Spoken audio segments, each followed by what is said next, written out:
Welcome to the Retro Network Podcast, the flagship show for the Retro Network Podcast channel. Get ready for the latest pop culture news, interviews, and topical discussions on all that stuff we grew up with and just can't leave in the past. And now, here are your hosts for the Retro Network Podcast, Jason and Mickey. Yes, you've got Jason and Mickey back for another episode of the Retro Network Podcast. How you doing, Mick? Pretty good. Beating the heat today. It's been a heat wave here in the Appalachians for the last week, but humidity is down a little today. It's almost comfortable. What's your heat wave? What do you classify as, like, what's a hot day for you? It's been about 87 to 88, but it's been almost 90% humidity. That's a hot day.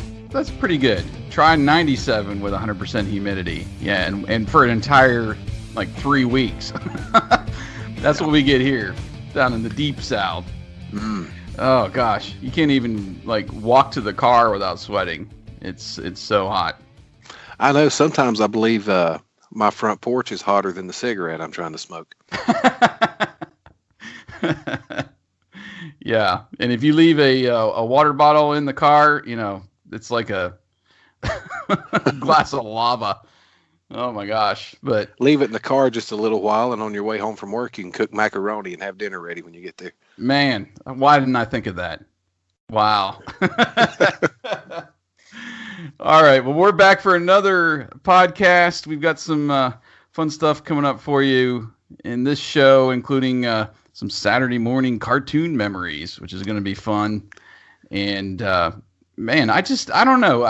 I can still sit down, try to go through Netflix or Amazon or someplace and find me a good show I haven't watched in a while, back from that era. I've gone back and watched Pole Position and the Filmation Ghostbusters and the real Ghostbusters. I can watch both of those. Those were more syndicated shows. Well, I think actually Pole Position was a Saturday morning, but man, I don't know. I can still watch cartoons any day of the week. Yeah. Especially He-Man and G.I. Joe, I can watch anytime.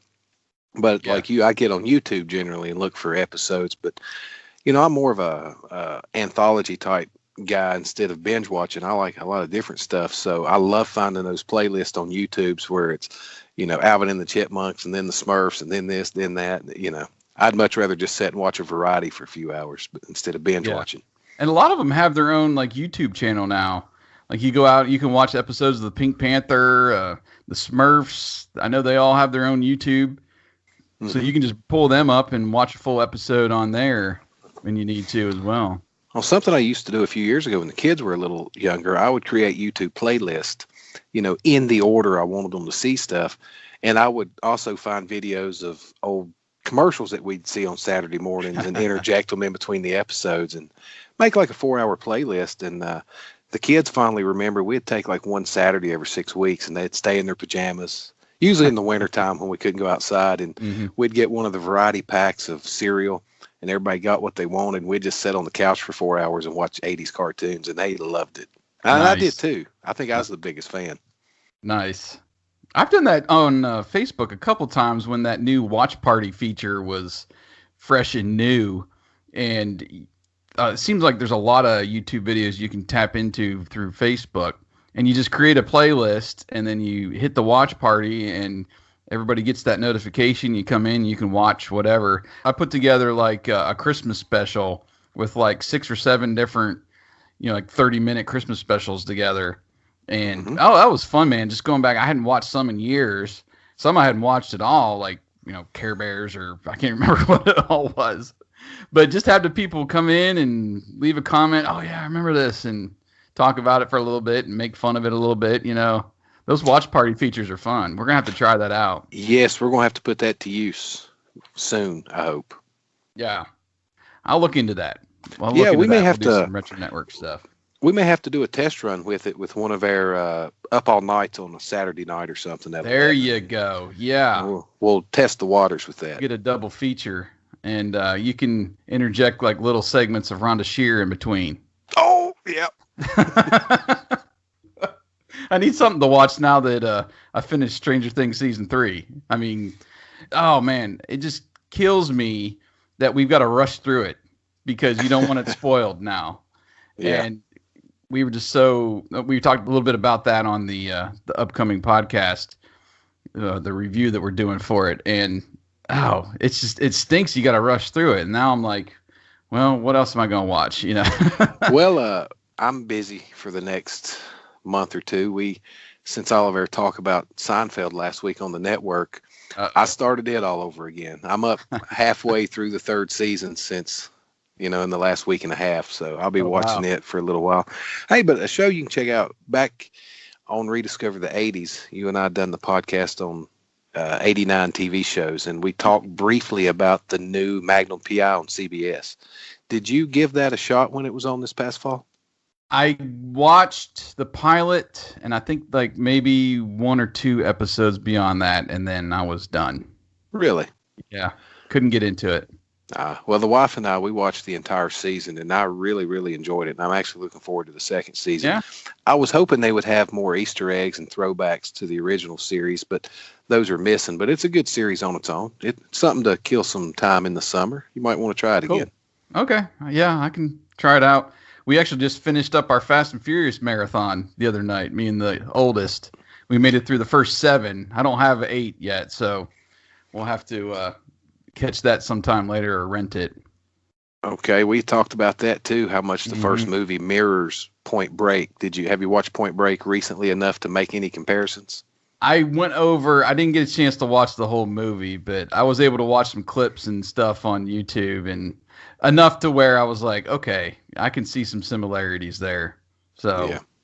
I didn't get a chance to do the full movie. And then as I texted you the other day too, I picked up that sequel to Independence Day that I hadn't watched it, and you just said you were in the middle of last weekend.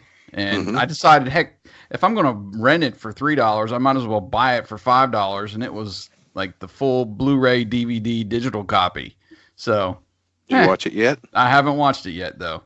Be interested to hear your thoughts. Yeah. We'll talk about it on next week's pod if you've watched it. Probably will. Yeah. I'm planning to watch it this week. Okay. Well, coming up, listen out for the clip of the week. And we've got a TRN Hotline interview, this time with Brian Cave, who is a blogger at oldskoolevil.com. And he's got a book out that's pretty interesting about Saturday morning cartoon villains, we'll say, back in the day, and them being at a retirement home. It's a crazy concept.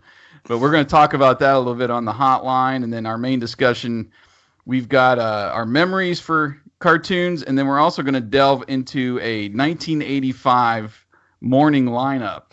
So we can kind of see what shows we're on and talk about the ones that we would probably be watching across the 3 like main networks, back then, where you just had a dial to turn your channels. Yeah, and 1985 caught me at the perfect Saturday morning cartoon age. I was 7 years old, and some of my favorite cartoons ever debuted that year or were in their second year. So I'm looking forward to talking about that after a while. Yeah, I was 9 then, and 1985 is the buzz with Stranger Things, because that's when that one was set, the season 3. So that's perfect. So we're going to get to that. But first, we're going to talk about some recurrent events.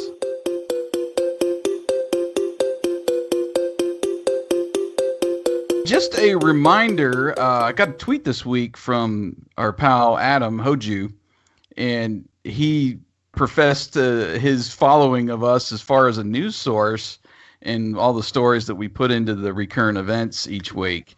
So I went over to Facebook and Twitter. I did have a recurrent events site at one point that I just never did anything with, but I kind of rebranded everything on social media, and I'm just going to start pushing more stuff kind of to that feed. So if you want to follow at recurrent events, you'll see the little TRN logo on there as well, either on Twitter or on Facebook.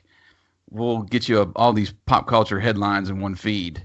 That'll be see handy. What's going on. So yeah, so check that out this week. Go follow at recurrent events, and we're still going to do news stories, obviously on the Retro Network main site as well, and they get syndicated over there on those feeds as well. So you're going to get them all together right there. But let's get on to some topics here. One interesting story I saw this week. there's a Kickstarter out now for this Bluetooth Walkman cassette player. Okay, it's called It's Okay, which I guess professes the quality, because you think of Bluetooth and then you think of cassettes, I don't know who came up with this, but you're not buying this for like digital quality sound. You know what I'm saying? No, But, and the old analog sound is a whole sound all its own that you can't duplicate. right. So anyway, I think some outfit in China that's making these, and their goal was $12,800. Well, they've reached that within a week. It's now over 68,000, and you can get your own. It comes in 3 colors: white, pink, and navy blue, and the price tag $75. So that's a little steep for me because I still have my old Walkman anyway. But to have a Bluetooth capable cassette player is is crazy to me. Well, 2 thoughts. One is people can talk about the lack of quality if they want to, but I know an entire generation of folks who would love to find something like this under their Christmas tree. So it's going to sell. It's going to make money. And 2, would that not create maybe the ultimate hipster look? You got these wireless ear pods in your ear, but you got a cassette player strapped to your belt. Yep. I mean, Absolutely. Now I saw one. It's been a couple years ago that basically was a cassette player that you clipped onto the actual cassette itself. So you could like pop a cassette in your pocket. It was clipped to it, and then you could put your headphones right into this little player on the cassette. And I was like, how cool would that be? You're walking in the gym and you just have like a cassette clip to your shirt and your headphones on, man. I was like, oh man, I wanted one so bad, but I don't think never made it to even a Kickstarter project. But this was probably the next best thing to doing something like that. If you want one, it's over on Kickstarter. It's called It's Okay Bluetooth Walkman Cassette Player. The Kickstarter ends on August 5th, and the expected delivery is sometime this December. So you can get it hopefully in time for Christmas. Yeah, I'm waiting on them to, I hope this is a success because waiting on them to make an 8-track version of this. 8-track. Was there ever like a portable 8-track player? We had this mega boombox that would play 8 tracks. That was about as portable as I ever saw. But I still have all my dad's old 8-track tapes. I've got hundreds of them. So and no way to play them. So well, maybe you can talk to these guys about a Bluetooth 8-track cassette. There's a market. It may not be a big one, but there's a market. All right, moving along. Following last week's headline of a Gremlins animated series, Deadline reporting that Warner is now rebooting or possibly rebooting several sitcoms for its new streaming service, which includes some of the old TGIF lineup, which is Step by Step, Perfect Strangers, Family Matters, and Hanging with Mr. Cooper. Now, I put out a poll this week, the hashtag TRN podcast poll, and it's up there on Twitter and Facebook, and pretty much everybody went for Perfect Strangers as their first choice to bring a show back. I know I did. I think you did told me that as well, or tweeted that out, but this is interesting. Now, I know the shows from the story that they're all kind of tied into Hulu at the moment, and within that same story on Deadline, Warner was also announcing they're going to be pulling Friends and Seinfeld from Amazon and I guess some of these other services. So it looks like it's all pointing to this new Warner streaming app that we talked about last week and getting content on there. But I'm kind of in that same boat. I would like Perfect Strangers, like an updated version of that. It's not going to, you're not going to find anybody that's going to touch Balky, in my opinion, but it would be interesting to bring that one back versus some of the other ones there. I'm kind of intrigued about a modern Family Matters if they done it like they done Fuller House for Netflix, where they're not rebooting the show, it's just a continuation 20 years later. I'd like to see how Jaleel White would if he would even consider playing Urkel. Because, he tried so hard to get away from that, but I'm sure the paydays haven't been great since all that ended. He'd probably jump at the chance to play that character again these days. True. Well, we did remember that new Scooby-Doo series. He's got a part on there playing Urkel. That's true. Yeah. So he's still making a little bit of money off of that. We talked about this last week, and that was the first I'd heard or seen about this Warner streaming deal. And maybe I was just oblivious to it, but ever since then, I'm just seeing stuff about it all over the web. Yeah. And it looks like they're building quite a streaming thing. But when they're talking about these shows like the TGIF lineup, I'd like to see them do a model like the WWE Network. You've got all your content on there, but they also have a live feature where they're programming it like a network. Because there are shows on Netflix, Hulu, or whatever that I'm probably never going to just click on and watch. But if it was mixed in with some stuff, like if they had this in their live thing, they had their own TGIF every Friday night with these old shows, and they stuck one in the middle I'd never seen or heard of, I'd probably give it a try at that point. Sometimes, everything being available to you and streaming on demand is wonderful. Every now and then, I just kind of like somebody to pick stuff for me. So. Well, and I guess, Netflix is trying to do that with whatever kind of algorithm they have, but it usually doesn't work with me. They'll give me stuff that I'm like, why am I being suggested, cooking shows when I've never watched a cooking show in my life, or whatever is the latest thing. And sometimes for me, it's just overwhelming to think of, all right, I got 40 shows here that I know people are talking about or whatever. Which one do I choose? And I see your point.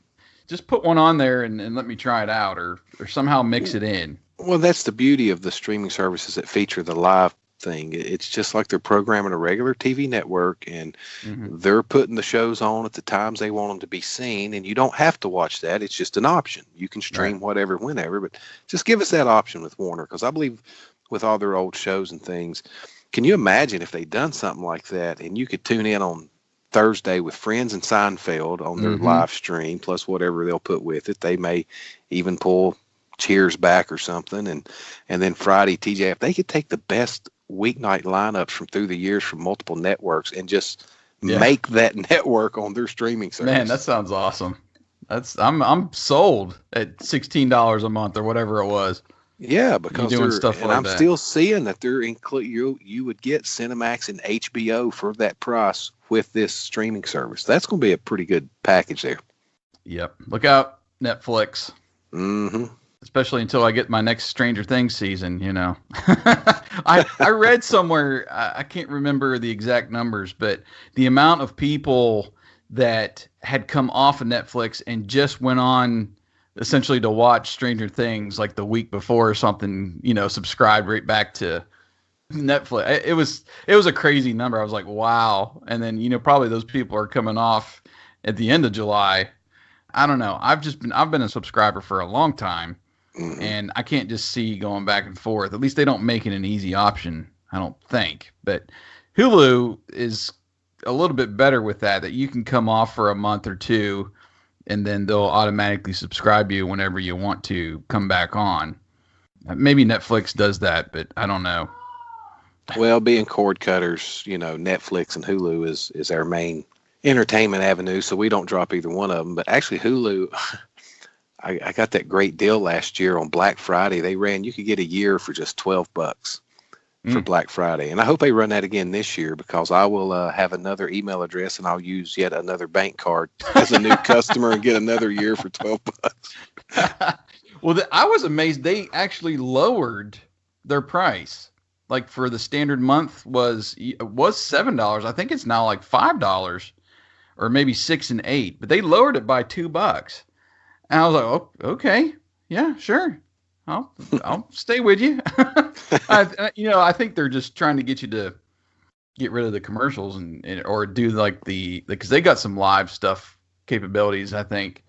But anyway, yeah, that was pretty amazing to me that they actually went down in price when everybody on the internet blows up when Netflix goes up $1, Yeah, well, they're in the new Wild West of television programming. We're in a whole new era now. It's true. All right, moving along. Another story from Deadline this week was reporting that Screen Gems is looking to remake Look Who's Talking. We've got Jeremy Gerlich is set to write and direct. I was reading a little bit about him. He's more into the like high school comedies. I think he had some kind of contract or something, or created a new kind of production company to do some like high school comedies and everything. But looks like he was working with Josh Gad some too on some plays, like Broadway plays. Anyway, Look Who's Talking. I thought that was in the era of Boss Baby, which is essentially Look Who's Talking. That might work. I like the original movie, but that's probably the last I've had anything to do with that franchise. Yeah, I remember renting the first movie several times, like back in the 90s probably. I can't remember when the first one came out. But yeah, and I think they did one sequel, and they also tried a sitcom, I think must have been around 1990 or 91 that they I remember trying that. the sitcom too, now that you mention it. I think was Scott Baio. I don't think I quit on it. I think it quit on us. I think it didn't last very long. You're probably right. So I thought that was interesting. And we had a bunch of movie news this week. Now, Mortal Kombat's coming back on a reboot. And the screenwriter, Greg Russo, he went to Twitter this week and said it's going to be R-rated and they're going to have fatalities in it. So I'm sure the whole collective Mortal Kombat community rejoiced. Hearing that news. They don't have a release date yet, but supposedly they're going to start filming next year. And I think they pulled, I'm going to screw it up, I think the guy that played Scorpion in one of the older movies is now Sub-Zero in the new one. So, I don't know. What do you think? Did you watch the old ones back in the 90s? No, I didn't. That was out at a time when dating was top priority. And somehow that one got past me, but I do remember everybody thinking they screwed the movie up. So maybe now's a chance to get it right. And Mortal Kombat is still one of the most popular video game franchises ever, so it should do very well. That's what I'm thinking too. Yeah, it hit me around, I guess it was early 90s when that first one came out. I remember probably watching it in late high school years or early college years. I've watched the first one a couple times, and it was on cable for a while too. But yeah, I was watching that for Bridget Wilson more than anything else. I had ever since the Billy Madison days, I had a crush on her. So yeah, that was why I wasn't watching for the actual fighting or characters. So that's Truth Be Told right here on the Retro Network. Now, speaking of Greg Russo, the screenwriter there for the new Mortal Kombat, they also tapped him to write a live action script for Space Invaders. And I was reading a bit into him. I had not really heard of him before or what he was involved with, but apparently he did write the Resident Evil reboot, and now there's another video game called Saints Row that's being directed by F. Gary Gray. Had not heard of that video game, but that's apparently becoming a movie that he wrote as well. So he's a hot name in Hollywood right now. And Space Invaders, I have no idea what kind of direction you're going to go with that. No. Well, I think the movie's already been made, and it was called Independence Day. Yeah, or Pixels, I guess. Yeah. Yeah, I don't know. What if they made this like the old Matthew Broderick movie War Games, where it's some kid sitting at home playing Space Invaders, but he don't realize somewhere deep in space he's actually controlling a spaceship against this alien armada and pisses them off, and they come. There you go. Yeah. Okay. I guess there's. See, they need to call me on this stuff. That could be. Get you plugged into Hollywood there, Mick. Yeah. All right. Well, and what happened back in our day, if you had a hot property like a video game, you got a trading card set. You didn't get movies back in the 80s and 90s for everything. Now all these video games are getting movies. What happened? Just a good old wax pack of trading cards. Yeah, it's true, man. They're throwing more money around trying to get something to take off. Just try. I mean, that's what we were talking about before too. Try something on Netflix. It's not going to break the bank on a franchise. Make or break them. Anyway. All right. Well, that's about all the news I had just for us. There's a few other things that was in the feed that you can check out there on Recurrent Events. They made a Barbie doll that looks like David Bowie. I thought that was entertaining. Ziggy Stardust there. It was for the I don't know, 40th, 50th. There's some anniversary there. So that was pretty interesting. And then we're coming up on Comic-Con, and this is where you get all those exclusives that some are, just astronomical and you'll never get your hands on unless you're there. Well, one of the ones I seen that really intrigued me was the Ghostbusters paint scheme Optimus Prime Transformer figure. I have seen that. That just looked badass. It did. You get some crazy stuff like that at these conventions. So I'm going to have to keep my eyes out for that. But Funko likes to start releasing a bunch of stuff they got coming up. So I've seen like those Funko Pops for A League of Their Own. And what were some of the other ones I saw this week that just kind of jumped out at me? I'll probably remember here in a minute. But I like this week, the couple weeks leading up to Comic-Con, and you get to see some of these crazy toys and stuff coming along, and then those exclusives that you're like, just drooling over. We're never going to get an Ecto. What did they call him? Ectomus Prime or something? Yeah, something like that. That was great. We'll be looking out for some stuff like that in the coming weeks as Comic-Con hits. But let's go through a few anniversaries for this week. July 14th is the 30th anniversary of Nickelodeon's Hey Dude. You remember watching that show?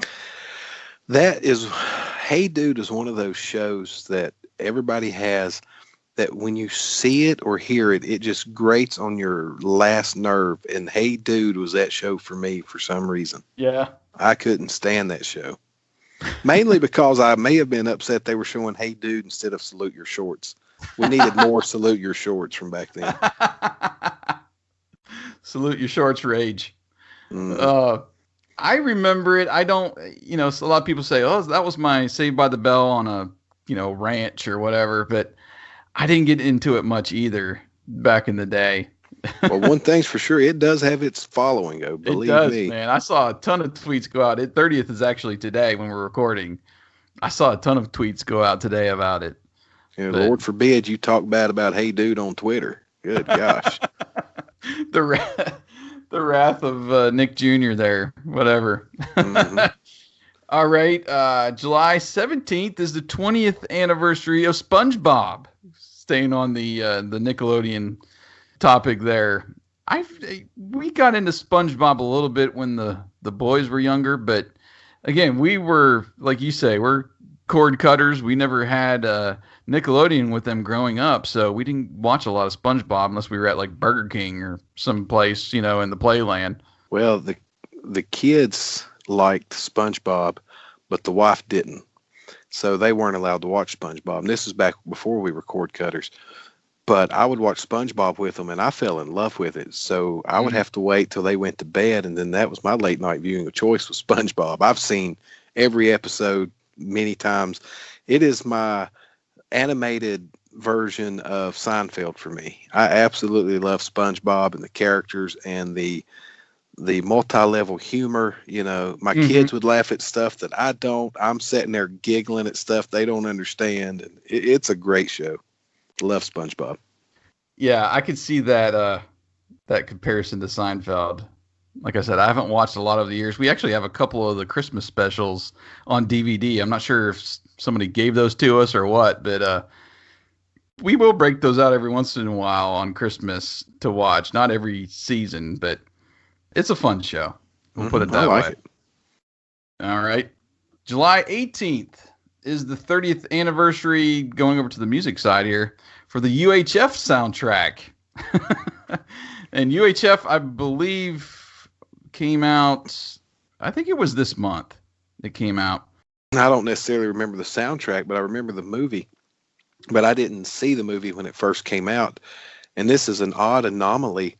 I actually discovered UHF by flipping the channels on the dial and coming across our public access channel, and it was showing on there. And that's ironic. But I never got the irony until a few years later, and I rewatched it. I'm like, hey, wait a minute. That's weird. Yeah.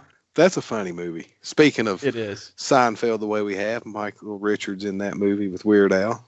Yeah, and it came out a week before the actual film did, which they usually do. But it's got a fun lineup on here. It's an album I don't ever remember owning, but obviously you got the title cut, and then you've got the Money for Nothing Beverly Hillbillies. Have you heard that one? Probably, but I don't remember it at the moment. That's probably the one that sticks out to me, other than the title cut on that album. But it's just such a great movie too. It's probably, like, before I got into Seinfeld, Michael Richards was probably the one person when I started watching Seinfeld. I'm like, oh, it's the guy from UHF, or it's the guy from Problem Child. Yeah, that's what I identify him with, was Problem Child instead of UHF. You like smiley pies? I haven't had a smiley pie in 15 years. Yeah. Oh my gosh. Great movie. Okay. Moving right along. We got a few movie anniversaries this week. So July 14th. Today is the 30th for the James Bond film License to Kill, and also When Harry Met Sally. Oh, I thought that was the Steven Seagal License to Kill. I was totally unprepared to talk about James Bond. License to Kill. I don't believe I've ever seen that. Had Timothy Dalton in it, didn't it? Yeah, that was Dalton. I've never watched any of Dalton's James Bond films. Really? No. Of course, I've never watched a whole lot of James Bond films altogether, but certainly no Timothy Dalton ones yet. Wow, that's surprising. I mean, they're not my favorites. Well, I grew up on TBS, and TBS showed Roger Moore, so you didn't see a whole lot of the Timothy Dalton ones.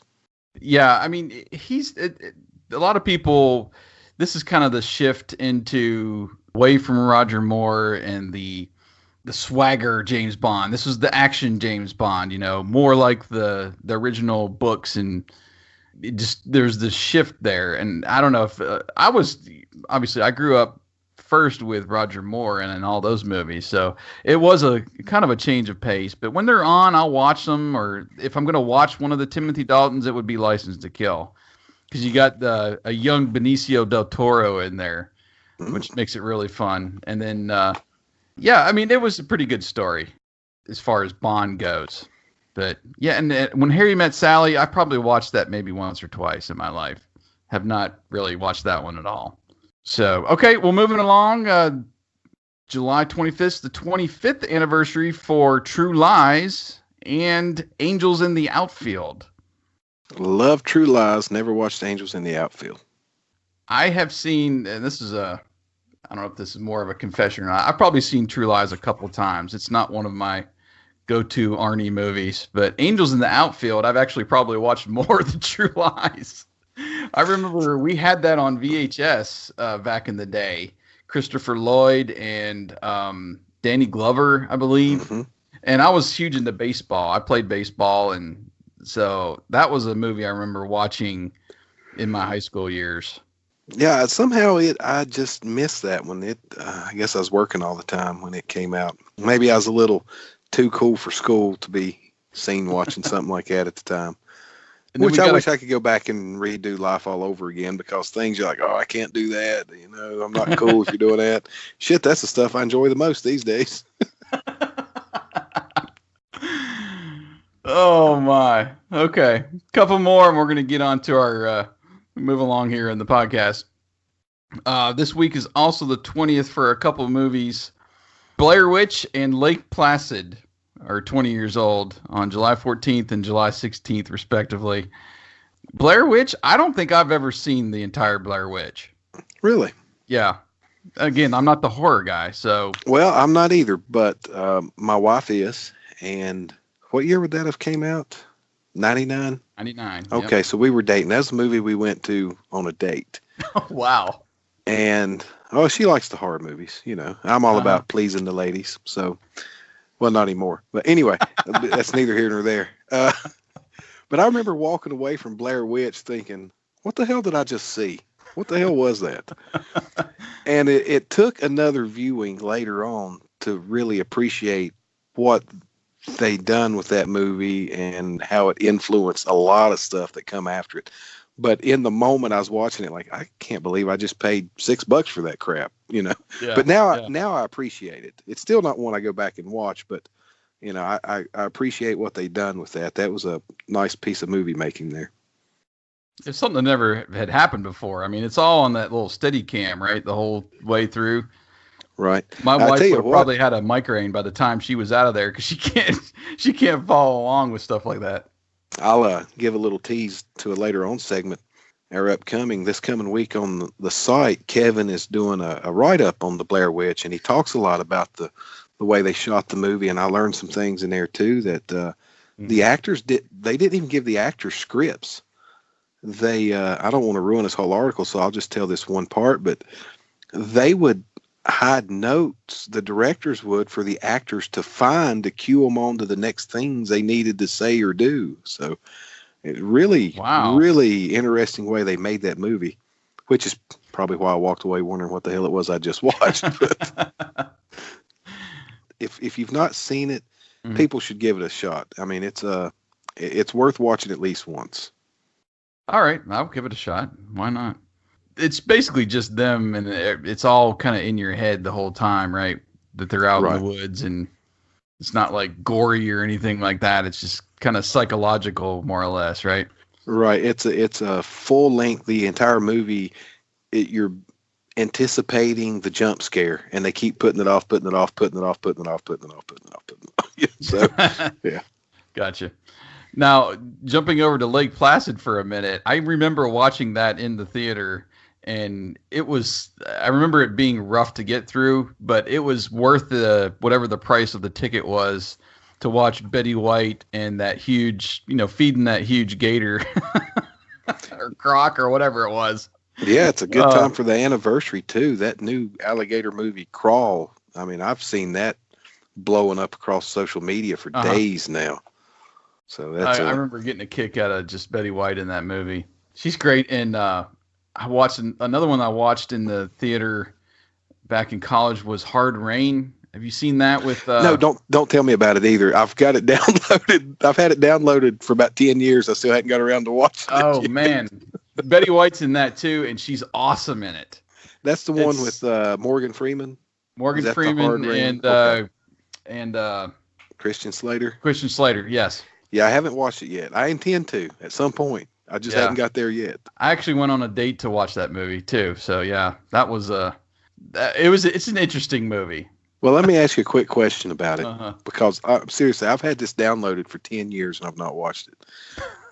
After waiting 10 years, do you think I'm going to be disappointed, or will it live up to the 10-year wait? I think. Well, I don't know how much you're building it up in your head. I mean, it's not like. It's not like the greatest action movie of all time. This Morgan Freeman. I mean, come on, man. It can't be all bad. It's got Morgan Freeman. No, it's got some fun little twists and turns throughout, and you've got have you watched the Law and Order SVU? You watched that show at all?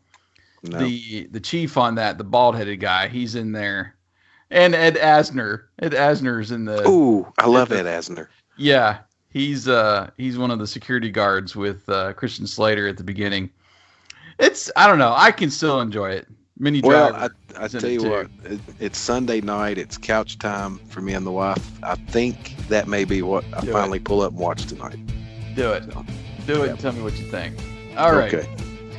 All right. Well, that's going to do it for our Recurrent Events segment. Like I said, check us out now on @Recurrent Events, and obviously TRN Social. You're going to get some news in there as well. So coming up, we've got the TRN Hotline interview with Brian Cave. Check that out. We're also going to be doing a giveaway. Hint, hint. So we want to listen to that, and we'll add that in our final segment on how you can get signed up for that giveaway. And then also come back, we're going to do our main topic on some Saturday morning cartoon memories. So stick around.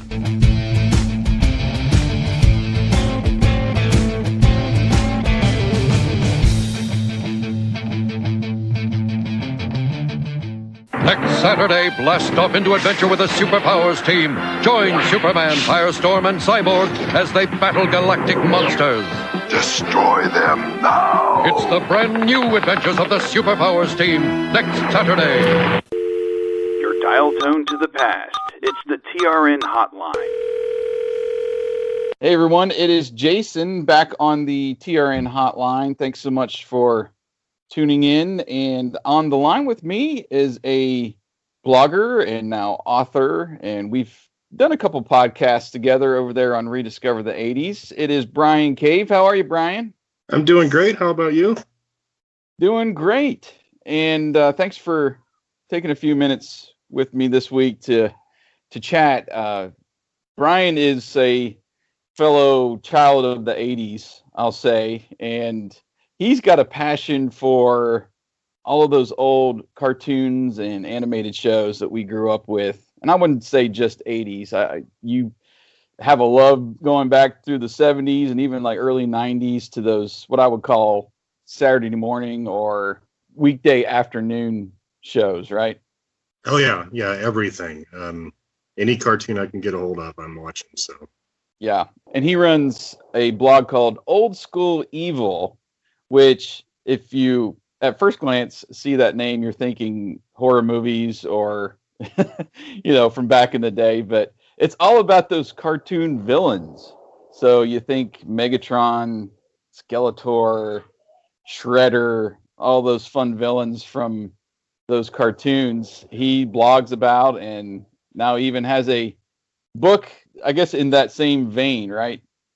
Yeah, it's all about those kind of villains. I made up a bunch of my own, but they're all basically cartoon villains.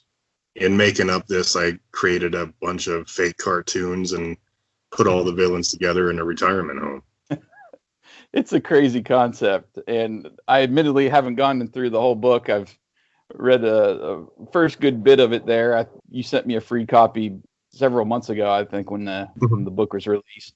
I haven't made it through it. I'm not too much of a book reader, but it's a really fun concept. It's something I've never, really wrapped my mind around before, these villains in a retirement home. But I guess before we dive into the book, just a little bit on your blog, you've been going through this, I guess what I would call like a March Madness contest for a while now, where you kind of pit those villains up against each other, and who would win versus Shredder and Mumra, or Skeletor and Monstar, all of these. I think it's a fun idea to go through there and imagine them duking it out. Yeah, it's been a lot of fun. It's called Bad Guy Beatdown, and it's a tournament of 32 different villains. And I had to go through a bunch of cartoons just to get this and figure out, which ones are going to be there. But currently I'm on round, I think, 24 in the second tier. And this week it's Shredder versus, I can't even remember who he's fighting right now. Oh, Overlord from Black Star. That's right. Yeah. I did retweet, and it challenges me too on, okay, which villain is this? Because it's deep, man. Yeah, it's been really interesting that some of the fights have come out the way they did. Like, I think the biggest surprise was when Darkstorm from Visionaries defeated Mumra. And there was a couple people, like Dave from Banzai Retro Club. He was just like, I don't agree with that, but I think you got it. But it was just really interesting seeing how these things turn out. Some of them are pretty obvious, and some are just a big surprise.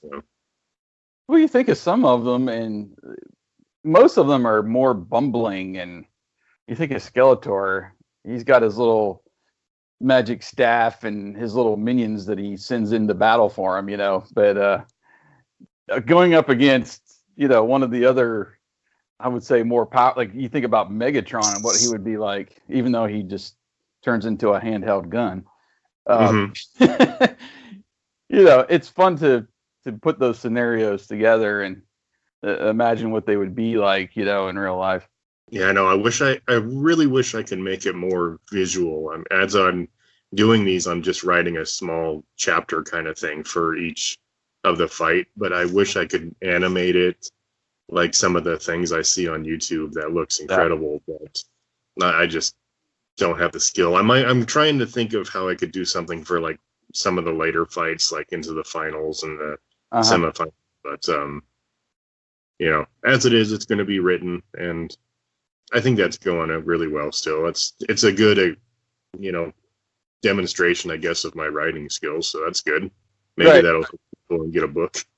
And you think about blogging, and even myself, you go through kind of lulls of what to write about, having like a regular theme, or like what you're doing with the bad guy beatdown there. It gives you something to feed off of, to go back, watch an episode, write about it a little bit on a regular basis. And you don't necessarily go through those lulls of, all right, man, it's been a month since I posted something. What am I going to write about? Mm-hmm.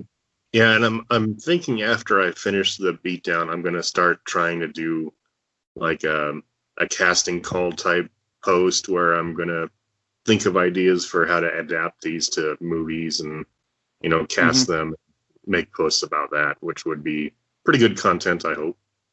Yeah, that sounds good.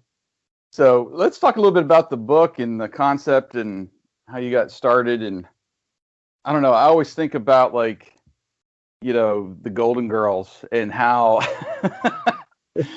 which villains would be the 4 Golden Girls, if you put them all together. But no, let's talk to me about the book and the concept and how you started writing. Well, the concept really came, I got to thank Robot Chicken for this, because it was all inspired by this one skit that they did where 80s cartoon villains went to a seminar about how to be better villains. After watching that, I got an idea to do a comic strip that I ran for a couple of years called Megatron's Anonymous, which is a bunch of Megatrons getting together and doing a support group.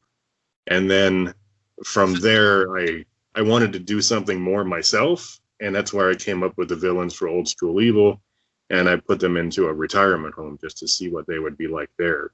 And then the other half of the book is basically their children, what I call legacies, and how they are dealing with their legacy of being a child of a supervillain. So it's just interesting. Nothing like I've ever read before. So I applaud you for essentially going for it too, because it is not your traditional kind of novel or concept. And just putting all of the nostalgia into it is, I think, what will really attract people to go read this book. Yeah. The main character, Jace, who was named after, of course, Jason the Wheeled Warriors.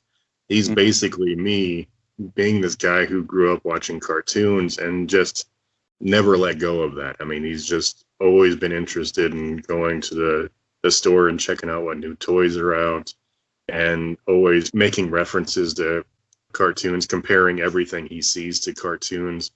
And like he's a homeless guy because of something that happened in his childhood, but his only friend right now is a Roadblock figure from G.I. Joe that he talks to on a regular basis. Yeah, that's just awesome. Well, I do want to have people go out to your website, oldschooleevil.com, and find the book on Amazon. And if you're part of the, Kindle Unlimited program, you can read it for free. That's or correct. You can grab a digital copy of that, or you can actually buy a physical copy. And as a part of everybody listening to the hotline today, we're going to give away a book. Brian's going to sign it, and we're going to put up a link in the show notes to go find the giveaway and enter. We're going to throw in a couple minifigures too. I haven't talked to Mickey about that yet, but we'll figure out a couple that'll be appropriate to include along with the giveaway. And appreciate you offering up a book there, Brian. Yeah, absolutely. Anything to get it out there. So everybody go check that out, and go check out Brian's website. He's also, if I can remember right, Old School Evil with underscores in between on Twitter. Yes. Yeah, that's the one. To go connect with Brian on Twitter. And I'm just curious, since there are so many out there, do you have a favorite cartoon or villain? Yeah, it's Transformers for both of them. Megatron's always been my favorite just because of, obviously there's the transforming part of it, which is always fun to do, but he's just this larger than life, no pun intended, but larger than life villain that is always been around. I mean, he's never disappeared or anything like a lot of the other villains. And I need to get them out in my display stand, but I own like probably about 140 different Megatron figures. Wow. And yeah, I can't wait to get them all in my display stand just so I can take a picture and share those, because it's the biggest collection I've ever heard of them. So I would be anxious to see that. I'm assuming you have the original G1 silver plated Megatron. I got a reissue that came out sometime in the 2000s, and I kept them in the box for the longest time, but I figured out a way to put them into that comic that I had done, so I had to take them out. But yeah, I've got that guy. I've got the newest Masterpiece one that came out of the gun, and then the dinosaur one from Beast Wars. I just got him too, and yeah, it's just a huge collection, a lot of great figures, and a lot of really bad ones. But yeah, it's something I'm going to keep doing until they quit making them. So, and with Megatron, you've got the legendary Frank Welker voicing the character, and just that voice. I was so happy that back when they did that Transformers Prime show, that they brought him and Peter Cullen back together to do Optimus and Megatron. And while it's just there's a slight variance there, you can still, hear the old school Megatron voice. I think I like how he sounds in Prime a little better, just because he sounds older and just a lot more evil to him. I mean, it's just a slow kind of deeper voice, and it's just incredible sounding. Yeah, he doesn't like Megatron back then was so over the top, and he's pushing that voice really high and screaming at times, But yeah, in the Prime, it was interesting that he's more of like a laid back, and it's more of a passive aggressive kind of style. Oh yeah, absolutely, and it sounds a lot more scheming than he ever did before. Yes. Oh man, I just love going out to YouTube and watching those two, like little clips at conventions and stuff, talking about the voices, and when they get into the voices and how they stand and contort their faces and everything to get what sounds they want out. I mean, it's wow. Mm-hmm. I was really glad they brought him back for the Devastation game. That was really good. Hearing him do the G1 Megatron and not the Prime one was great. Yeah, that was great too. Okay, well, I guess we'll go ahead and wrap, Brian. I appreciate you taking a few minutes and sharing your book and talking cartoons, man. We're going to talk cartoons on this week's main topic for the show, so happy to bounce off that and get you on the show, and appreciate the giveaway too. Yeah, absolutely. Thanks for having me on, and anytime you need another something else for a giveaway, let me know. Yeah, and before we went on, Brian said you got to get me on the Pop Culture Clash Trivia, so we might do that. We'll get some listeners in to mix up with the TRN staff and see how we fare. That sounds great. I'd love to get my butt kicked by those guys, I guess. All right. Well, thanks, Brian. Thanks, everybody, for tuning into the hotline this week, and we will be right back after this. When I get up Saturday morning, wanna start my weekend in a magical way. Reeling through the galaxy of superstars, we're gonna laugh and play. I'm just crazy about Bugs Bunny. Ewoks and droids are very funny. Super Friends and Scooby-Doo. And I love the littles 'cause they're kind and true. They've got more fun and fantasy on ABC.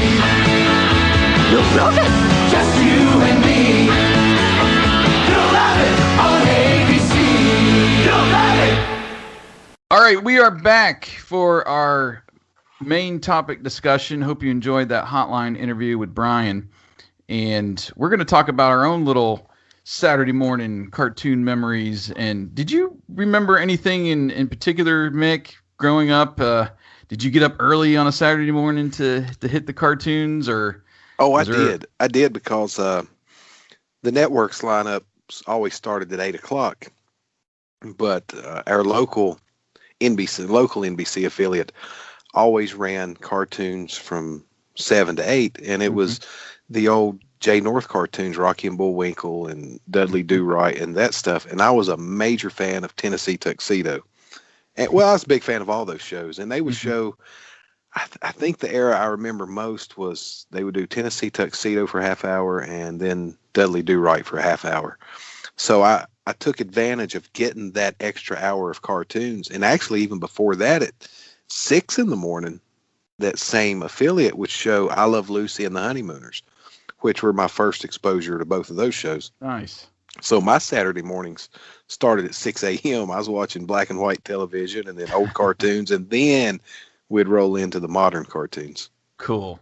Yeah, I remember watching the Honeymooners, I Love Lucy on WPIX out of New York. We got that channel on our basic cable, and those were late night shows, though. So I was probably up like Friday night watching those instead of Saturday morning.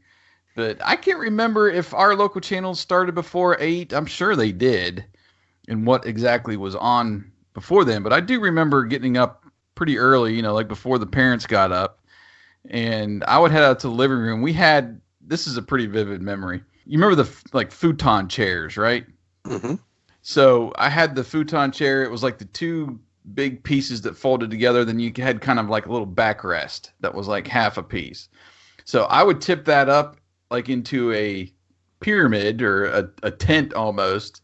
And we had like tons of like crocheted blankets and Afghans, whatever you want to call them, laying around the house. And I'd throw a couple of those over my makeshift tent here, mainly over the back, and I would droop it a little bit around the front. So I had a nice little tent to view my cartoons.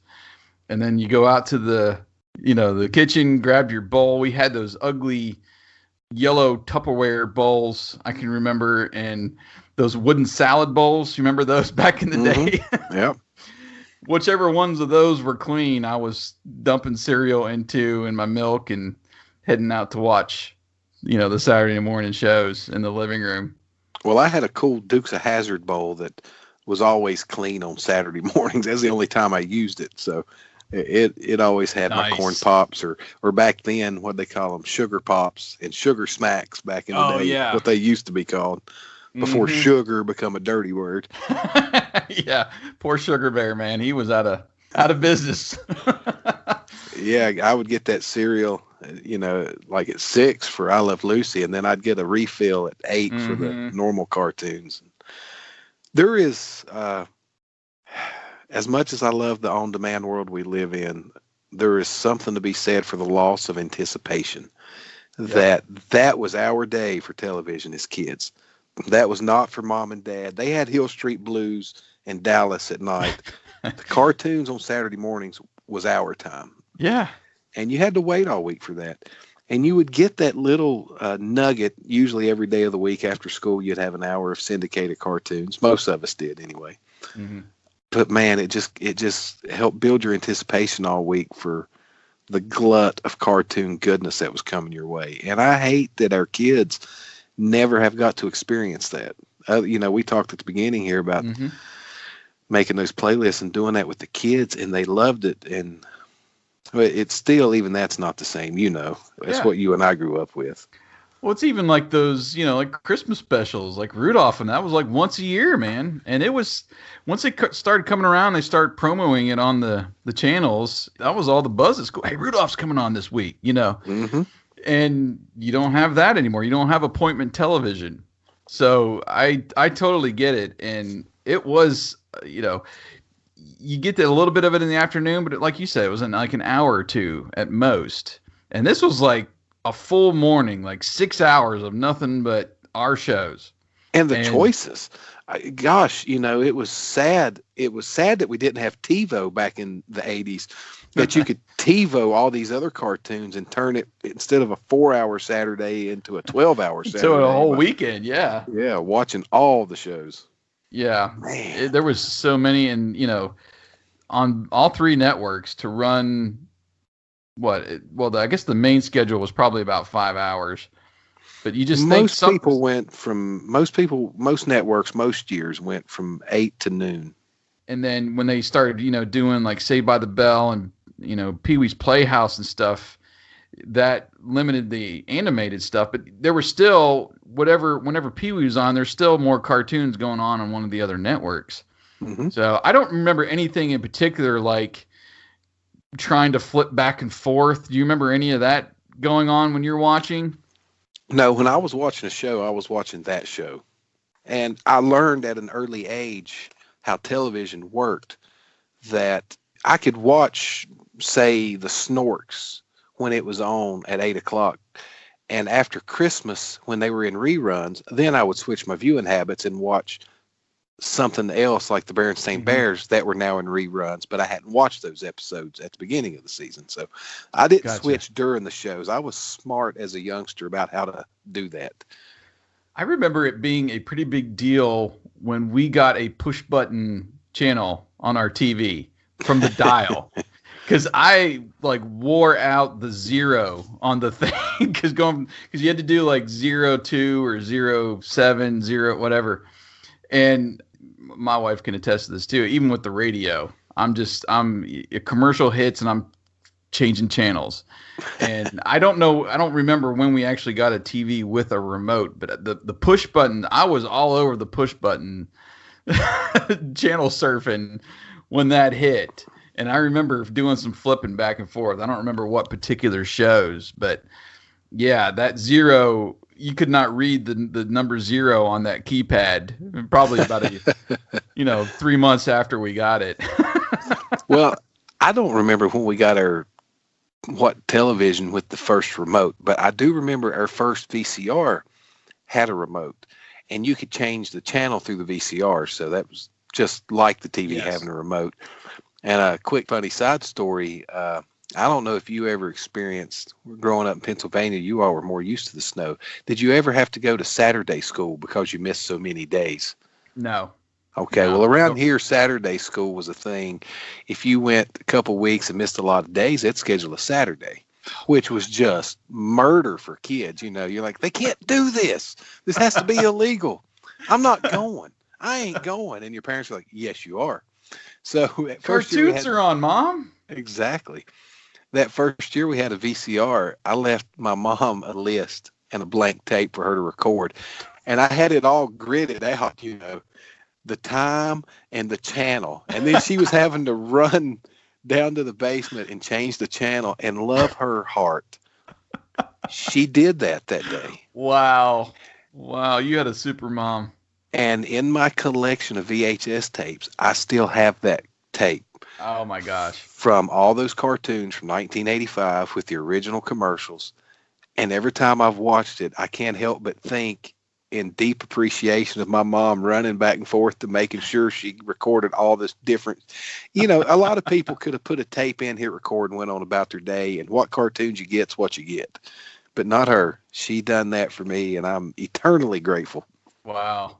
That's a great story. My mom, there's no way she would even know how to operate it, let alone just flip channels back and forth.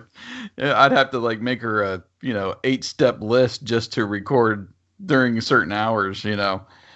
Wow, that's great. I remember filling up VCR tapes of the Pink Panther when it was on TNT, in the morning time. And this was probably high school years. And I filled a whole 8-hour tape up with just Pink Panther cartoons. I filled up multiple tapes of G.I. Joe when they started running it on USA's Cartoon Network in the mornings. I would set the timer and put, make sure the tape was set at the end of the last episode. I recorded 4 or 5 full VHS tapes of that. And that was in my high school years. So. Nice. All right, well, we've got a fun lineup here to go through, and this actually came over from your old site, Retro Ramblings there, Mick. Yeah, I had done this thing just looking at the cartoons of 1985. And I'd put up the comic book ads debuting the new shows, and a lot of the shows were mixed in. And what prompted me to do this originally was I had just come across a couple of the ads, and I'm sitting there just salivating, like, oh man, Hulk Hogan's rocking wrestling. And then I thought, I'd seen the CBS ad, I'd seen the NBC ad, and I was trying to remember, it's like, wait, these two shows were on at the same time, but I know I watched both, so I just decided to do a post kind of comparing the lineups, and so we're working off that today to go through them and just talk about some of the shows and figure out what exactly we were watching. So you want me to start this for us? Sure, go ahead. 8 a.m. This is fall 1985 lineup. 8 a.m. ABC had the Bugs Bunny show, which they're not calling it Looney Tunes, but it was all just rehashed Looney Tunes, wasn't it? Is that right? Yeah, I think so. CBS had the Berenstain Bears, new show for that year. And I was a major fan of all things Berenstain Bears. And NBC had the Snorks. Did you ever watch the Snorks? I did. The Snorks were like the Smurfs in the ocean, pretty much, right? Yeah, and I was a big fan of the Smurfs. So yeah, I was thinking, well, this first hour, you've got the Bugs Bunny show, which is Looney Tunes for an entire hour. You've got the Berenstain Bears and the Wuzzles back to back on CBS, and then NBC had the Snorks and the Gummy Bears. So I remember watching a lot of Looney Tunes. It was probably more afternoon or syndicated stuff sometime else, not really on Saturday morning. I was watching the Snorks and Gummy Bears in this hour. Yeah. Well, we talked earlier, I would switch when they started reruns. But I remember I always watched the Snorks and I always watched Berenstain Bears every year, not the season, but in the year. But Gummy Bears, when it was on, was my favorite cartoon. Yeah, me too. Those few years there.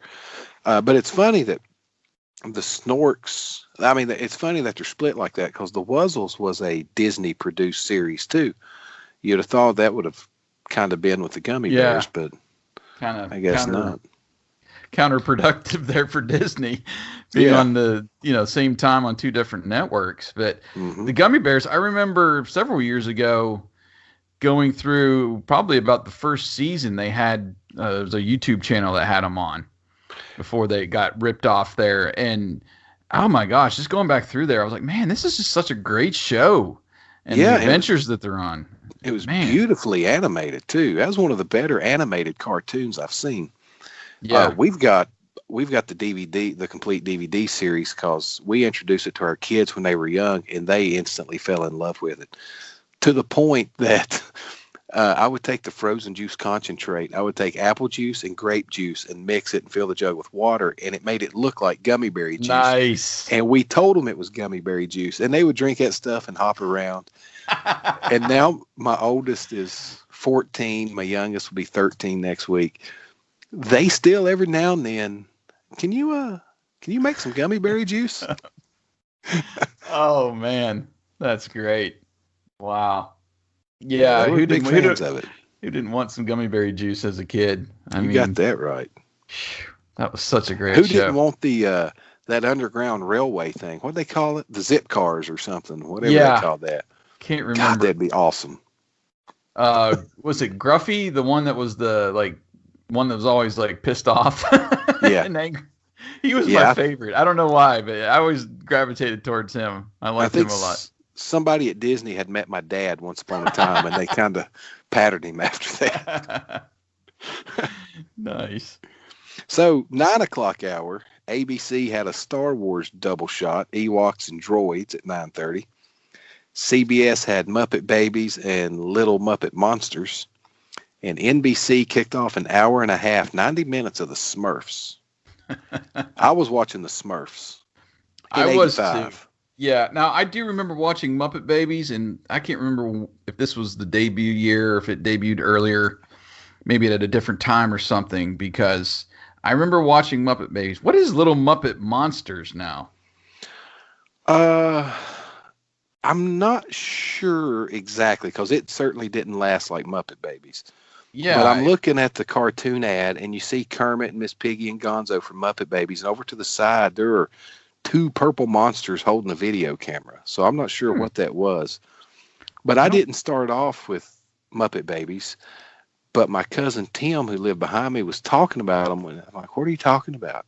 And I think it was the next year he convinced me to try Muppet Babies, and I quickly fell in love with it too. Yeah. Because I remember watching The Muppet Show a lot as a kid, and then when those were on Saturday morning, I was watching Muppet Babies. But the Smurfs were one of my favorites as a kid as well, and I would have probably sat through an hour and a half given the chance here. But I do know some of these other ones that coincide with that hour and a half I would have watched, like the Muppet Babies. I never got into the Star Wars ones, and that might have been only one season for both of those, if memory serves me correctly. Mm-hmm. I don't remember watching any episodes of Ewoks or Droids. I never watched it then. I have watched some Ewoks in the recent years, and it's a pretty fun cartoon. It's one I would watch more of. The Smurfs, much like the Gummy Bears, I guess I was always drawn to that medieval type adventure show cartoon because I love the Smurfs. Oh, and the movie, the Magic Whistle, right? Mm-hmm. Yeah. Oh, I remember watching the crap out of that. I'm renting it from the store and everything else. Yeah. With Johann and Kiwi. Uh-huh. I'm looking here at the Little Muppet Monsters. A trio of new live-action Muppet Monster kids working from the basement of the adult Muppets' home create their own TV station, which broadcast only to the TV sets in the house upstairs. Okay. Their shows were such regular segments as Pigs in Space, the animated series Kermit the Frog Private Eye, multiple sport shorts with Animal. It says it lasted 3 episodes. Oh, wow. So I guess that's why we don't remember it. So it sounds like its own little UHF in the Muppet world. Yeah. Yes, it does. Well, let's move along to 10 o'clock. Yeah. ABC, Superpowers Team, Galactic Guardians, and 13 Ghosts of Scooby-Doo. CBS debuted Hulk Hogan's Rockin' Wrestling. And NBC had the last 30 of the 90 minutes of Smurfs, and it's Punky Brewster. So that's some powerhouse competition right there. I don't remember. I was going to say, I don't remember the Superpowers Team. It was yet another incarnation of the Super Friends. Was it? Okay. Yeah. Of course, 13 Ghosts of Scooby-Doo was another Scooby-Doo series, which I really liked it. I didn't see it then, but USA picked it up in the 90s as one of their cartoon express shows. Yes. And that was pretty good. They had like an ongoing storyline. They were hunting down these 13 ghosts, and every episode had them working on a mystery for a different ghost with an overarching story. Yeah, it was like one season of 13 episodes, and that was unique about it because, you watch the old Scooby-Doo, Where Are You? And the mysteries and all that. That's just an hour show. And then this one was like a continuation. So I remember it feeling a little bit different and cool compared to, the old Scooby-Doo show. So I do remember watching that, but I think you're right. I think it was later, in the 80s or early 90s, whenever USA ran it, that I actually watched more of it than it was in its initial run. Yeah. And then I don't remember watching the Punky Brewster cartoon at all. I know I was watching some Hulk Hogan Rockin' Wrestling though. Oh man, that was and when I seen this ad, I don't recall seeing the ad for it way back when, but he is prominently featured on half of the page, and all the other shows share the other half. So they were going all in. But I remember the build up to that, and I was so excited because I had just discovered wrestling in general and was an instant fanatic. And here comes a cartoon version with Hulk Hogan and Hillbilly Jim against Roddy Piper and the Iron Sheik. And oh my God, I love that cartoon. I love this car. Now. Oh yeah. That huge convertible. That was great. We'll talk about this just a little bit later, but a little did you know, Brad Garrett, the voice of he did Hulk. Yep, he did Hulk. Yep. I was going to mention I had no idea as a kid. I probably didn't care that it wasn't actually Hulk's voice in the show and the other characters for that matter. I don't think any of the wrestlers were a part of that, right? It was just all voice. I don't think so. Other voice acting talent. But yeah, I did not make that connection as a kid that it was different voices for the characters. All I cared it was the wrestlers that I knew and was watching on TV. You know. Oh yeah, that was such a fun show though. Yeah. And as far as Punky Brewster, I know I've seen it. I'm pretty sure I wasn't watching it then. I've had to catch it some other time. Yeah, I remember watching the regular Punky Brewster show, but the cartoon, I was watching something else probably at that time. And it's funny because like that's probably the only like true like girl show or a female was a girl was the main character in all of these, really, right? Mm-hmm. Right. So you think about that and how much the sister had to adapt to what the brother was watching. They had some, there's Miss Piggy and, Smurfette, obviously there's characters within these shows that are girls, but you don't see My Little Pony or any of those other, Strawberry Shortcake and all them. None of that were like really honed into girls and this whole 5 hours here or whatever. No, but Hulk Hogan's Rockin' Wrestling had Wendy Richter. So, I mean, she would be fine. Your sister was cool. So, 11 o'clock, ABC had Scooby's Mystery Funhouse and The Littles. CBS had CBS Story Break and Dungeons and Dragons. And NBC had Alvin and the Chipmunks and Kid Video. Remind me what they played for the Story Break. Story Break was just a different animated story every week. Sometimes it would be an adaptation of Jack and the Beanstalk. Sometimes it was an original story. I remember watching a lot of them just depending on, what the topic was that week. You just never knew what you were going to get. It was just an animated storytelling. Okay. Yeah, I'm looking it up now just to see what exactly they were running. And nothing really pops out to me as anything familiar. Well, that's weird that they would try to do something different there and not have like a regular show. Well, yeah, the timing of where they put it is weird. The fact that they were doing it's not. It's just where in the lineup they inserted it. Yeah. But there again, if you look on NBC, Alvin and the Chipmunks was one of the hottest shows, one of the hottest cartoons of that decade. And maybe they put their weakest, knowing they can't beat it, let's not ruin a hit for us. Let's put our weakest cartoon against it. And having Kid Video up against Dungeons and Dragons and the Littles, that's not even a competition there for me, because I remember watching Kid Video and that was so cool. And the fact that it was live action and animation in between. And then you had all of the music, and I really wish, I don't think they've ever been able to release it because of all the copyright issues with the music. Yeah, I've read that. That would probably never see the light of day. It really sucks, but that was such a unique concept show. And that's the same problem. That's why we've never seen a full release of WKRP in Cincinnati. They have been fighting those music rights for all that music they used in that series that we'll never see it get an official release. So same thing with Kid Video. Dungeons and Dragons I wasn't into because my mom thought that was a form of devil worship. So there was no anything Dungeons and Dragons in our house. But I watched The Littles. That was my show. And I didn't realize, thinking back on it through the years, until my kids started watching it, The Littles only had one season of new episodes. Okay. Did they, I was thinking that was like syndicated on Nickelodeon maybe. Or am I confusing something else? Or maybe it was USA or something, because that was one I don't remember watching in its initial run. It was later on in syndication. Well, maybe I'm totally off base with that. I don't know. But I thought I'm pulling it up here. Mm-hmm. No, it had 3 seasons. But it says only 29 episodes. Yeah, I guess that's about right. No, that ain't even right. Because usually cartoons are 13 episodes. Yeah. Huh. Oh, yeah, just for on the weekly show. Yeah, that's how they determine when you go back and you see 13 episodes, you see 65. It was how many times that they were showing it. If it was a syndicated show and you're getting 5 shows a week, that means they could show it 4 times throughout an entire year. Right. And 13 episodes, I think, was once a week, like on a Saturday, 4 times a year. If my math is right. So that's weird. They didn't even get like 10 episodes a season, unless it was cut short for some reason in the last season. May have been.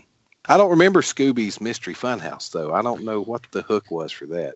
Yeah, I'm gonna have to look that one up too because that doesn't ring a bell either. Animated package show produced Hanna-Barbera. Yeah, the fourth and last in a series of repackaged Scooby-Doo shows. Maybe it was just like reruns from. Oh yeah, so it used shows from Richie Rich and Scooby-Doo, Scooby and Scrappy-Doo. Well, there you go. That's why I didn't watch it. Yeah, I never got into that either when it was just Scooby, Scrappy, and Shaggy. They were like the whole gang wasn't there, you know. No, I've always been a Scooby-Doo, Where Are You guy. I mean, that's my Scooby-Doo. Me too. All right, let's see, Noon, which now this is weird for 85. I had to do some double take and checking this information because I seem to remember most of my cartoon watching years ending at 12 o'clock. Yeah, me sports too. coming on. But I've confirmed all this. So Noon, ABC Weekend Special. And then at 12:30, they kick over to more adult programming with American Bandstand and then ABC Sports. CBS had Land of the Lost with Charlie Brown and Snoopy at 12:30. And NBC had one of my favorite 1-2 combos with Mr. T. Gosh. Followed by Spider-Man and His Amazing Friends. Yeah, that's all about Mr. T and Spider-Man there.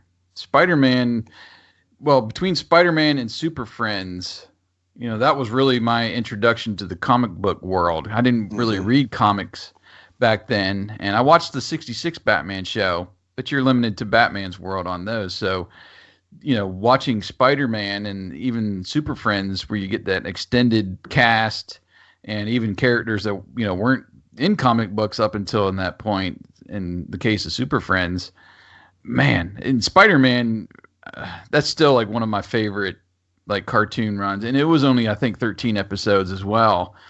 I remember but going they had through several seasons of those though. Of Spider-Man? I don't know. Super Friends they did. And they would rehash that, like you said before there, on the Superpowers team and some other stuff. But Spider-Man, I'm pretty sure it was only 13 episodes, and you had Stan Lee do the like lead into each episode, and each episode had a different bad guy, Loki, and they brought in some other characters like Thor. I remember going through the entire series with my boys a couple times. I think they actually might have had it on one of the streaming services. So it says there were 24 total episodes. 24? Okay, so maybe 2 seasons then. Yeah. I remember it probably most prominently either with Mr. T or when they done The Incredible Hulk with Spider-Man and His Amazing Friends. Now, that's what I remember, too, with The Incredible Hulk. I was thinking Mr. T was an earlier show for some reason, but Mr. T was fun, too, and it's kind of cheesy to watch now if you've ever gone back and watched an episode lately with the gymnastics team. But yeah, the premise was out there, but just having Mr. T in a cartoon was just fantastic. Yeah. Mr. T was everywhere then. Yeah, and he could do more than, I mean, you think of, you know, watching the A-Team, and they did a few things to like show off his strength or whatever, but in a cartoon, man, he's like slinging alligators and turning over cars, and he's like a superhero in that show. And well, he is a real life superhero. And you get that, you know, his little lesson learned each, you know, live action during each show as well. And he'd do a little lead in about what's going to happen, and then he'd come back around and tell you about it on the back end. But man, well, Charlie Brown and Snoopy on CBS, were you into that at all? No, I mean, I love the Charlie Brown specials, and those I have to watch every year. I mean, that like kicks off my whole holiday season there, watching Great Pumpkin for Halloween and then Thanksgiving and Christmas. But the regular shows, I don't ever remember watching an episode. I tried watching them, even though I loved, you know, I like the specials like you, but I loved every day reading the Peanuts comic strip. But the cartoon just never connected with me. It would be on sometimes, you know. What about Land of the Lost? Did you watch that? Here in 85, that is the original. No. Mm-hmm. And most people don't remember when I talk about the new Land of the Lost from like 89 or 90, maybe even 91. But it came on in the mornings. Now, that Land of the Lost, I loved. I didn't miss an episode of it. Do you know what I'm even talking about? Yeah, I remember, and I was thinking it was maybe an early morning show, not at like noon or whatever it was here. Right. It was I remember seeing a couple show. Episodes, back in the day, but it was one I never really watched either. 1991, it looks like 91. Mm-hmm. And actually, which is weird, I'm gonna have to do some reading on this. Okay, never mind. Debuted on ABC in the fall of 91. Reruns were later picked up and aired on Nickelodeon. Okay. Because I was seeing this video clip here called Nickelodeon's Land of the Lost intro, and I recognized the vehicle, and I was like, wait. That was not on Nickelodeon. But I guess it was in reruns. But the original Land of the Lost, no, I never did. Yeah. I don't think I've ever seen any of it. I remember watching a couple episodes in the Slee Stacks, those crazy creatures, and it's probably rough to watch now with the special effects that they had back then with everything, but it was a unique concept, and it's one of those I'll probably have to revisit, or if they ever get it to streaming or something to watch and just to check it out. There's probably some episodes on YouTube or something. Yeah. But never got into that. And then I know these two shows after Charlie Brown and Snoopy, the Get Along Gang and Pole Position, those were probably just reruns of previous seasons, because Pole Position debuted a lot earlier. I want to say maybe even 83 or 84. Right. And it was a one season show, 13 episodes. So they were just, pushing the limits here on how much cartoons they could run in one day, going all the way to 2 o'clock. I mean, wow. But your local syndication actually has precedence over that stuff. I don't ever remember a single year where cartoons went that late in my day, because we have had my whole life something called Jefferson Pilot Sports, which shows ACC and SEC football games on Saturdays on CBS. Mm-hmm. So it would have totally outranked this. Unfortunately, you always got games like Duke versus Wake Forest. You never got any good matchups on Jefferson Pilot Sports, but I used to get so aggravated because it would preempt anything, including WWF superstars and stuff. Yeah. So that's what I was just really trying to aggravated. Remember when those syndicated shows like the Gladiators and all that was later in the 80s, but you're probably right that the syndicated stuff broke into what would be a 8 o'clock to 2 p.m. cartoon run. Just never happened because of all that syndicated stuff. Mm-hmm. But man, this was fun. This sounds like we connected a lot on the same shows.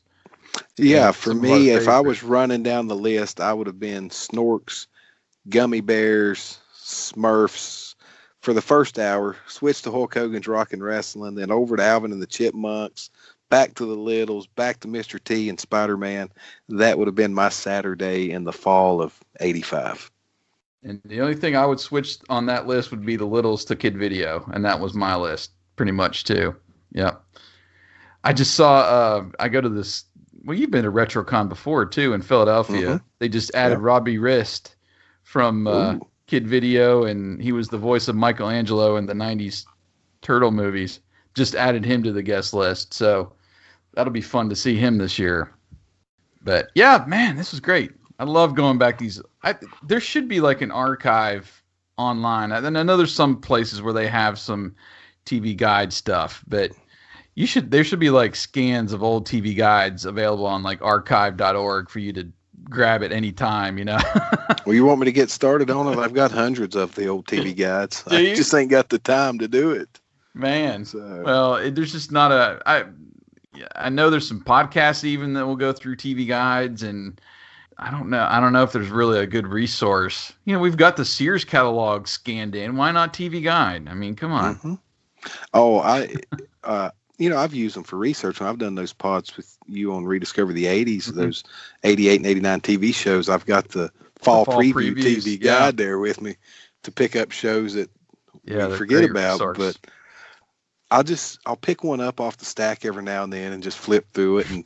And more so than looking at the ads is looking at the grid, the primetime grid, and just trying to place in my mind like that point in time in life. Like, well, I would have missed that because I'd have been doing homework, before this came on. And, it's just they're a great little trip back in time for people. Absolutely. All right. Well, we're going to wrap up our topic discussion now, and we will be back shortly to give you our final thoughts, and we'll get on out of here. So stick around. Take a wild ride Saturdays with the Snork, your favorite underwater stars. And then watch out. Who are those attackers? Looking like gummy bears. It's Walt Disney's Adventures of the Gummy Bears. Then the Smurfs are really hopping. It's all new surprises coming Saturday mornings. All right, Jason and Mickey back to wrap things up for you. And before we get into the Retro Network and what you might have missed this week and what's coming up, let's talk about the giveaway for a little bit. We're going to give you a link in the show notes to go over to Rafflecopter and sign up to get an entry into the giveaway. And Brian has offered up, like you heard in the interview, a copy of his book signed by him. And Mickey's agreed to throw in some minifigures. We're going to give you He-Man, Skeletor, and She-Ra. So that's going to be a fun little giveaway there. You're going to get the minifigures and the book from Brian. So be looking for that link. We're going to put it up on social media as well. And, of course, it'll be on the you're buzzing. Sorry, man. It's okay. That's all sales coming in. Hold on. Dang. Just sold 21 minifigures to one person. Holy crap. So, yeah, speaking of minifigures. Yeah. So be looking for that. It'll also be in the article show notes as well. Just click on over, and we'll give you a couple entries if you connect with TRN Social on social media. And you'll get a chance to walk home with those minifigures and the book. But what do you got coming up this week here on the site, Mick, besides selling some minifigures? Well, I'm telling you what, I would apologize, but I'm not because I like money. So, and hey, you know what? The more we sell, the more we have to give away too. So we're going to be giving away a lot of minifigures as time goes on. But before we get into what's coming up on the Retro Network, let's talk about what people may have missed real quick. Billy Idol video spotlight from Eric, which was, I'm loving these video spotlights he's doing. The Duran Duran was good, and now I identified more with Billy Idol. Looking and commentary at some of his old videos was a lot of fun. Have you seen the literal music videos that they used to do, where it's just the guy singing the song, but he's singing about what's going on in the video? The one that sticks out to me was the Billy Idol White Wedding, and he sings about there's something in the room, or there's all these like blenders and stuff like. The video is weird, but they're like blending like power tools and stuff. Anyway, the literal music video says something to the effect of "There's nothing safe in this room," and you see all these crazy gadgets going off. Okay, I'm gonna have to check those out when we're done recording. They got rid of them though. I think they put them all down off of YouTube. It was a big thing, like maybe 4 or 5 years ago. And there was I'll have to check Daily Motion then, because I'm sure they're still there. So look like White Wedding literal music video and see if you can find that, because it's hilarious. That one and the Hall & Oates Jingle Bell Rock were my two favorites. You got to watch the literal videos for those if you can find them. All right. I'll see if I can find them after this. But in the meantime, while I'm going to check that out, everybody else can go check out the Retro Network, where I done a piece on some old Matchbox toys. I was a bigger Hot Wheels fan than Matchbox, so I started this 2-part thing by looking at my lesser favorite. Man, it brought back some memories, though, thinking about those old sets of cars. Oh, my gosh, it did. I used to play for hours. I had a dirt driveway, and the trails of, Matchbox roads and Hot Wheels roads that went through that driveway was awesome. Yeah, I used to hold 3 fingers together and drag them through the dirt. Mm-hmm. That used to make a good path. I had several years ago, I'm going off on the bunny trail again, but a couple years ago, Target came out with that like throwback line of Hot Wheels, and then they brought back the Stow and Go Garage, which I had as a kid. that was like an instant purchase. As soon as I knew it was in the store, I went and bought one. And we still break it out every once in a while, but that was a staple in that driveway, that stow and go garage that flipped up and you had the two little pegs in the back to hold up the second tier, and just letting that car go all the way down and ding that bell at the bottom by the gas station. Oh my gosh. The stow and go play sets are going to be part of the 5 favorite Hot Wheels toys I've got. So I'll tell my story about that then. But we also had a look back at the 20th anniversary of American Pie. Kevin done a review, and Brandon was back with another retro rerun review, this time on the TV show Webster, which I never did get into. And if you missed TRN Up All Night this past Friday and Saturday, you can always still go back and watch them. Friday night was all about Elvira, one of her MTV Halloween specials, and her movie Mistress of the Dark. Mm-hmm. And Saturday night was kind of a road rage type theme with the comedy Moving Violations, and then the classic big rig action movie Thunder Run from 1986, which just gave me an excuse to watch Thunder Run again. It was one of my dad's favorite movies from the late 80s, and it just hit my brain one day last week. This coming week on the Retro Network, we've got some more look backs at some anniversary stuff we've talked about recently. I mentioned earlier, Kevin is back with a look at the Blair Witch Project for its 20th anniversary. He had some great info in there that I was not privy to, that I think a lot of people as well have not known.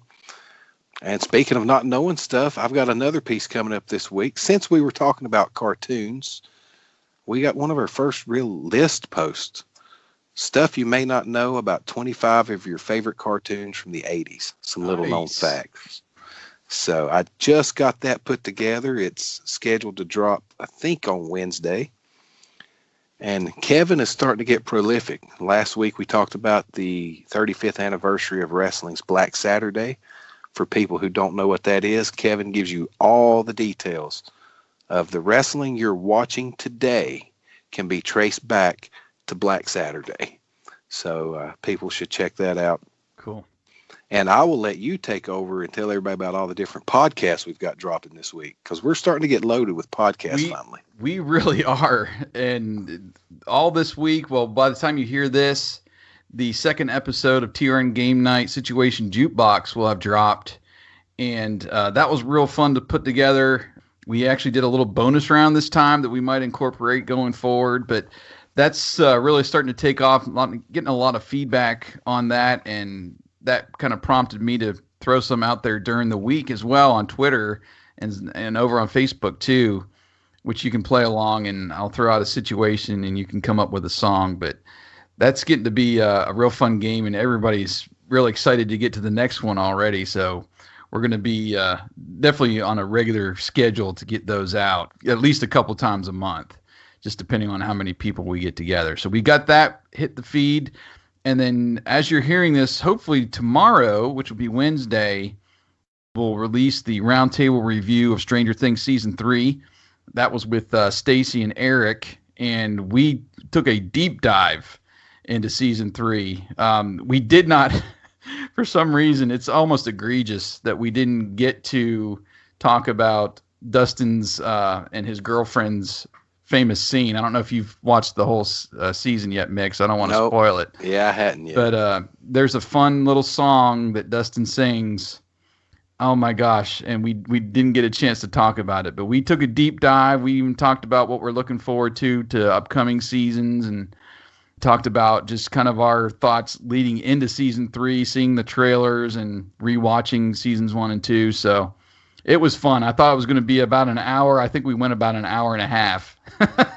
So it'll be a long one, but if you Stranger Things fan, if you're anxious to get some other opinions on it, I was, like I said, I get pressured with some of these people that like binge it. They're like, it came out on July 4th, and there's a couple I work with. They just took the entire day, Friday, after that, and they're doing nothing but binging.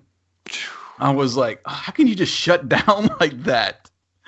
Oh my gosh. So, they're anxious to tell me stuff or talk about it. And I was doing 2 episodes a night, and we got through it. But it's so much pressure now to watch that kind of thing, and we're gonna spoil the crap out of it. So be careful if you've not watched it yet. But that should be dropping tomorrow. And then Sequel Quest is coming up this week. They're gonna debut their Ferris Bueller episode, which I'm really looking forward to. Yes, me too. And then the final week of the month, they're gonna throw up another Rewind episode on a Gremlins sequel. Well, the third Gremlins sequel. So I have not heard that show as well. So I'm really looking forward to their two shows in the rest of July. I can't believe we're already like halfway through July. It's crazy. Yeah, I know. And as you're listening to this, we talked about all this stuff hitting the site this coming week. Next week, there will be some fun old summer vacation memories to look forward to, kind of our theme week for the month of July. So keep your eyes open for that. Yeah, that'll be fun. I'm looking forward to what the staff has to say about their summer vacations and stuff. I did want to shout out a couple people that I saw left us some comments over there on our Facebook page. Ryan Roboticist, I love his name. I don't know what his real name is, but I've been connected with him for a couple years through a now defunct podcast network. He, replying to our last episode, Mick, said, "Good episode, man. Really digging the network so far." Another comment from Anthony Great said, "This was another fun episode. Really enjoyed it. I love Mickey's proposal story. Also, I'm a fan of retrowave music, but hadn't heard of Ace Marino's tune before. Great song. Well done, guys." So thank you guys for those two comments. And please go out and find us there on social media, Facebook, whatever you're into. Some people like Facebook more than like Twitter. Some people just love Twitter. So you don't see like people's injury pictures pop up on Facebook. So whatever your thing is, Instagram, I haven't been getting a lot up on our Instagram page lately, but I'm fixing to change that soon. I know, and people have to forgive me too. I have still not got our MySpace set up yet. It's coming. Don't worry. MySpace. Wow. I never had a MySpace page. Did you? Oh yeah. Yeah. Everybody had a MySpace, but you. It was everybody but me, man. I was the Yahoo guy. So I had like a GeoCities for some, I don't remember what it was for. Maybe Mask or something. Gosh, I had GeoCities, Angel Fire, Livewire, whatever that thing was. I had it all back in the day. Dude, so I'm listening to radio last week, the local station here, and the DJ is asking for the people to go out and check something out on their website. And he says, keyword Joe, which is his name, the DJ. I was like, who says keyword anymore? Where's my latest CD-ROM of Netscape so I can punch up and pull up AOL and pop in a keyword, Hey, now next week we're going to be talking our old summer vacations, but maybe the week after that needs to be our topic, is the Wild West days of the internet from the mid-90s. Because you were online then, I was online then. I've got a lot of fun memories about those days. That sounds like a fun plan. Because, yeah, I mean, it's a whole different world now. But just hearing somebody say keyword, nobody uses keyword anymore. I don't know. Yeah. Hey, join us tonight for our Prodigy chat. We're going Yeah, find us on AOL Instant Messenger. alt.sport/rec/WWE/ Oh, good old days right there, though. Yeah. We'll play hop on Messenger, we'll play some Pool and Battleship against each other. And yes. Wow. Yeah, we definitely have to have that chat now. Yeah. All right. Well, it's been fun as always, Mick. Yeah, I've got to go. I'm almost out of time on my CompuServe for this month. So you only get 10 hours a month. Yeah, I got to go and download the recording for this episode. It might take a while through my dial-up. Anyway. All right. Well, you guys, we appreciate you listening as always, and make sure you're subscribed to the podcast wherever you get them. We're out there. I've been working hard on making sure we're everywhere on all those listening apps as well. So go find us, subscribe, tell a friend, and we will talk to you guys next week. Thanks for listening to the Retro Network Podcast channel. Make sure you listen to all of the great podcasts we have to offer right here in this feed. If you enjoy our channel, please give us a 5-star rating in your favorite podcast app. Connect with us on social media by following TRN Social and visit the retronetwork.com website for your daily retro fix. Come back next week for another episode of the Retro Network Podcast.